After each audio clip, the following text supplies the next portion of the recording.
It's IBC 2025. We are in a very busy Hall 10. I'm on the Hitomi stand. I'm joined by Russell. Hi, Russell. How are you doing? Good to see you again. I like how we've swapped mic flags now, so you've got your Hitomi one on. I always like to use the Hitomi cube on my mic. Good branding, good branding. So what are you talking to your customers about this year at IBC? So the big announcement that we're doing this year is the fact that we're not only the box that everybody's used to and using, and you'll see on live feeds around the world, but we're also going into the software workflow now.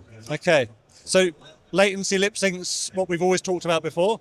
We're still in that world, of course. Absolutely, and in the software workflows, latency in particular is quite a big deal because some of these software blocks, they add a fair bit of delay that you wouldn't get through traditional hardware workflows. Okay. So how are we solving it? How are we monitoring it as well, I guess? Here's quite a good example.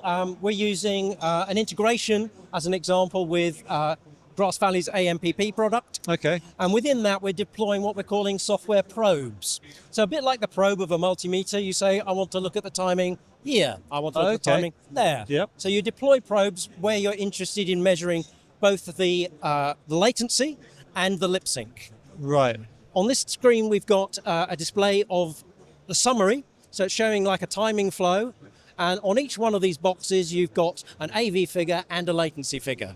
Right. You couldn't really do that with a hardware matchbox because you'd have to understand yourself what each channel was doing. But now it's immediate and graphical. You can label them up and the operators can see immediately if you've got too much latency, where it's coming from.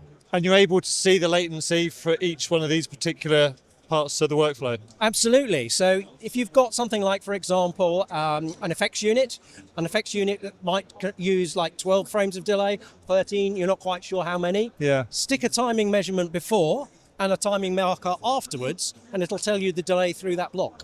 And then if you can monitor it, you can fix it, can't you? Absolutely, that's it. But the same thing applies. We say to people, measure your latency first and then fix your lip sync, because usually the reason for a lip sync error is that the video latency is too high. Yeah, and although you're demonstrating it on the GV AMPP, I'm guessing your software can be deployed on other platforms as well. Absolutely, that's the first integration that is ready to go. Okay. But we've been talking to lots of other vendors, soon to be announced, and we've got our own version which is going to be sitting in an AWS instance in the cloud. Fantastic. And do you find, just on a general theme of latency, do you find with newer technology, latency is becoming less of a problem or more of a problem? I would say more of a problem, because at the moment it's something that people talk about in a very general way. They say we've got a low latency solution. Well, what does that actually mean? Yeah. You know, define low.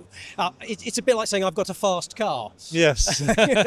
You need some facts and figures, you need some measurements to back it up with. Yeah, absolutely. And for people to look a little bit further into the Hitomi world, where can they find out more information if they're not at IBC? It's going to be on our website, which is www.hitomi.tv. Okay. And keep checking in there, because new announcements come all the time. As things are ready, as the software progresses, we'll be talking about it. You're always developing, we know that. Yeah. And of course, if people are at IBC, you're Hall 10, A40. It's a slightly different number this year, so it's A1040. It's redone the stands a bit, so Brilliant. we've gone down 2 in number. Russell, thank you very much indeed. As always, do check out the website, and of course, if you're at the show, come and see them. For everything else that we're doing at IBC, it's KitPlus.com.